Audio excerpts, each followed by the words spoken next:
Maybe she. Oh, Oh, shit. no. Oh, shame.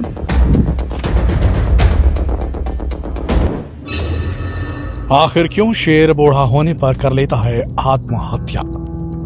दोस्तों, क्या आपने कभी सुना है कि शेर बूढ़ा होने पर आत्महत्या कर लेता है? अगर नहीं सुना तो आपको इस वीडियो के माध्यम से हम वही सुनाने जा रहे हैं कि जो शेर जंगल का राजा कहलाया जाता है, जिस शेर से जंगल के सभी जानवर थर थर कांपते हैं, जिस शेर के दहाड़ सुनकर ही जंगल के बाकी जानवर अपना रास्ता बदल लेते हैं। आखिर क्यों वही जाबाज और खूंखार शेर बूढ़ा होने पर आत्महत्या कर लेता है? क्या शेर बुज़दिल होते हैं या फिर इसके पीछे की कोई और बड़ी वजह है? आखिर क्या है शेर के आत्महत्या करने के पीछे का राज? आखिर क्यों शेर को उसके झुंड के बाकी सदस्य उसे अपने झुंड से बाहर निकाल देते हैं? झुंड से बाहर निकलने के बाद शेर कैसे अपनी जिंदगी जीता है? जब शेर को झुंड में से बाहर निकाल दिया जाता है तो फिर उस झुंड का मुखिया कौन और कैसे चुना जाता है? शेर से जुड़ी हुई यही सारी बातें इस वीडियो में हम आपको बताने जा रहे हैं। इसके साथ ही आपको बताएंगे कि जैसे इंसान एक ट्रेडिशन के अनुसार चलता है, ठीक उसी प्रकार जंगली जानवर भी अपने समूह में एक ट्रेडिशन के हिसाब से चलते हैं और उनकी भी कुछ परंपराएं होती हैं। तो कहीं मत जाइए, जुड़े रहिए हमारे साथ इस बहुत ही इंटरेस्टिंग वीडियो के अंत तक।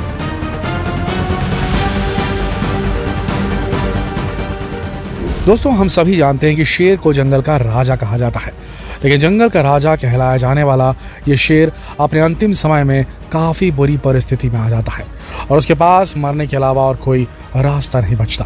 दरअसल शेर समूह में रहने वाले प्राणी होते हैं। शेर कभी भी अकेले इधर उधर नहीं भटकते, बल्कि झुंड बनाकर ही चलते हैं और झुंड में ही रहते हैं। शेर के एक झुंड में लगभग 15 से 20 सदस्य हो सकते हैं और ये सभी सदस्य आपसी तालमेल बनाकर रहते हैं। शेरों के झुंड में शिकार करने की जिम्मेदारी शेरनी की होती है। झुंड में 4 या 5 ही नर शेर होते हैं और बाकी सभी शेरनियां होती हैं। आपकी जानकारी के लिए बता दें कि शेर के बच्चे जब पैदा होते हैं तो 2 हफ्ते बाद उसकी आंखें खुलती हैं। जब तक अपने बच्चों की आंखें नहीं खुल जाती तब तक शेरनी लगातार अपने बच्चों के पास ही बैठी रहती है। इस दौरान झुंड के बाकी सदस्य उस शेरनी का पालन पोषण करते हैं। लगभग 4 हफ्ते बाद शेरनी के बच्चे चलना फिरना सीखते हैं। जब वो चलने फिरने लायक हो जाते हैं तो झुंड के साथ ही इधर उधर चलने लगते हैं। जहां जहां शेरों का झुंड निकल पड़ता है, शेरों के बच्चे भी उनके पीछे चल पड़ते हैं। लगभग 3 महीने के होने के बाद शेर के बच्चे भी शिकार करना सीख जाते हैं और शिकार करने में झुंड की बड़ी शेरनियों का सहयोग करते हैं। लेकिन इनमें से जो नर शेर होते हैं उन्हें झुंड से बाहर निकाल दिया जाता है। जी हाँ दोस्तों, ये बात सुनने में काफ़ी अजीब लगती होगी, लेकिन शेर के परिवार की यही परंपरा होती है कि वो अपने झुंड में नए आने वाले पुरुष शेरों को झुंड से बाहर निकाल देते हैं, क्योंकि ये पुरुष शेर ना तो शिकार करने के काम आते हैं और ना ही वे झुंड की सुरक्षा कर सकते हैं। इसलिए उन्हें झुंड से बाहर का रास्ता दिखा दिया जाता है। लेकिन अब ये सोचने वाली बात है कि जो नर शेर खुद शिकार नहीं कर सकता, वो झुंड से अलग होकर आखिर कैसे अपना पेट भरेगा? अपनी इसी समस्या पर वही शेर नया तरीका खोज निकालता है। वो शेर अपने ही झुंड से निकाले गए अन्य शेरों के साथ मिलकर एक नया समूह बना लेता है। उस समूह को लेकर वो शेर जंगल में दूसरे शेरों के समूह पर हमला कर देता है। हमला करने के बाद वो शेर उस समूह के मुखिया शेर को खदेड़ कर बाहर का रास्ता दिखा देता है। इसके बाद उस समूह का मुखिया बन जाता है। अब यहाँ गौर करने वाली बात यह है कि जिस समूह पर हमला हुआ था और जिस समूह के मुखिया शेर को उसके समूह के मुखिया पद से बेदखल कर दिया गया था, आखिर वो बूढ़ा शेर अब जाएगा कहाँ और कैसे अपना पेट भरेगा?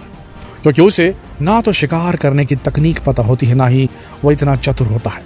हालांकि जंगल में कहीं कोई जानवर अपने आप मर जाए तो वो उससे अपनी भूख मिटा सकता है, लेकिन किस्मत उसकी इतनी अच्छी नहीं होती कि हर बार उसे ऐसे ही भोजन मिल जाए। ऐसी अवस्था में वो बूढ़ा शेर काफ़ी चरमरा जाता है और उसकी हालत दिन ब दिन बद से बदतर होती चली जाती है। ना तो चलने फिरने के लायक होता है और ना ही दहाड़ने के लायक बचता है।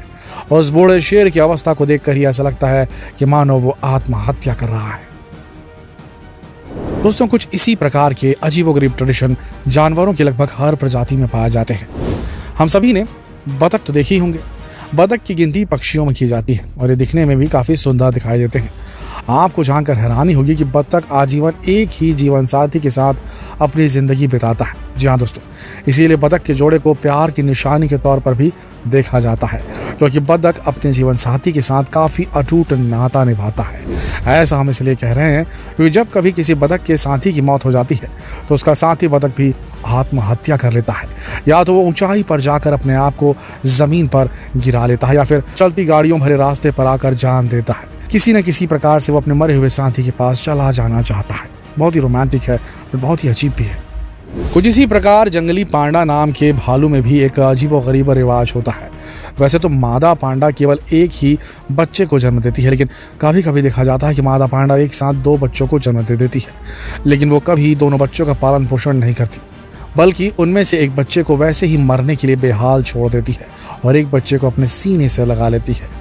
इसीलिए जब कभी मादा पांडा को जुड़वा बच्चे होते हैं तो उनकी देख रेख करने वाले और उन पर नजर रखने वाले लोग तुरंत उस मादा पांडा के दूसरे बच्चे को खुद के पास रख लेते हैं और अलग से उसकी देखभाल करके उसे बड़ा करते हैं।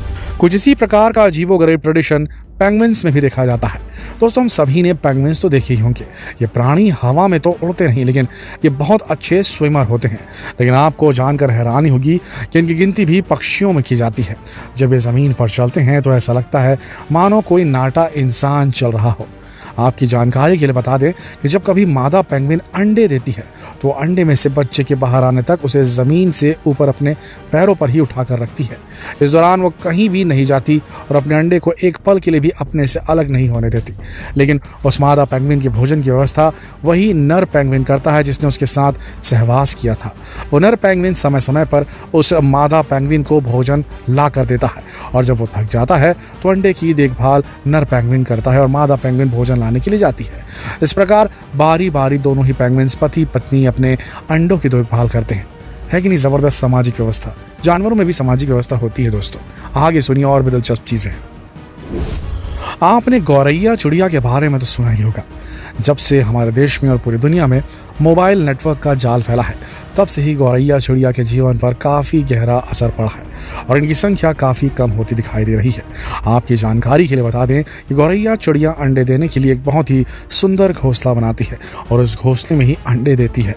लेकिन अगर गलती से किसी इंसान का हाथ उनमें से एक भी अंडे को छू जाए तो गौरैया चिड़िया उस एक अंडे को अपने घोंसले से नीचे गिरा देती है। दरअसल वो ऐसा इसलिए करती है क्योंकि इंसानों के हाथ के जो सूक्ष्म जीव होते हैं उसके अंडे में लग जाते हैं, जिसके कारण बाकी अंडे भी खराब होने की संभावना बन जाती है।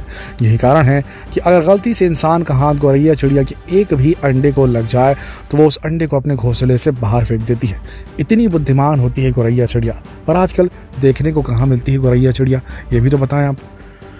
तो दोस्तों, आमतौर पर हमारी सोच होती है कि जानवर तो जानवर होते हैं और उनके पास दिमाग नहीं होता, लेकिन इन सारे जानवरों के बारे में देखकर और सुनकर आपको पता चल ही गया होगा कि जानवर भी एक अनोखे ट्रेडिशन को फॉलो करते हैं। उनकी भी एक जिंदगी है, उनका भी एक समाज है, उनके भी तौर तरीके, उनके भी रिलेशनशिप्स हैं जिन्हें वो अटूट जिंदगी के आखिरी तक निभाते हैं। ये भी जीव हैं, इन्हें भी जीने का अधिकार है, पर हम इंसान सोचते हैं तो जानवर है, हमारे उपभोग की चीज़ हैं, हम इनके घरों को उजाड़ रहे हैं, इन्हें मार कर खा रहे हैं और पता नहीं क्या क्या। जितना बुरा है वो हम सब कुछ कर रहे हैं इसके साथ। इसका बदला प्रकृति हमसे गाहे बगाहे, कभी महामारी तो कभी दूसरी चीज़ों के चलते ले ही लेती है। ये बात हमें समझना होगा कि इस धरती पर जितने भी जीव जिंदा हैं उन सब के जिस्म में एक जान है जिसे हमें रेस्पेक्ट करना चाहिए। उन सब के जिस्म में एक रूह है, एक आत्मा है जिसे हमें पूरी तरीके से सम्मान देना चाहिए। आपको क्या लगता है दोस्तों? कमेंट सेक्शन में ज़रूर बताइएगा और ये सवाल दोस्तों से पूछने के लिए जितना हो सके इस वीडियो को शेयर करें फेसबुक पर, व्हाट्सएप पर, यूट्यूब पर। कल फिर मिलेंगे एक और रोचक जानकारी के साथ। तब तक के लिए आप सबको इस वीडियो के अंत तक बने रहने के लिए दिल से धन्यवाद।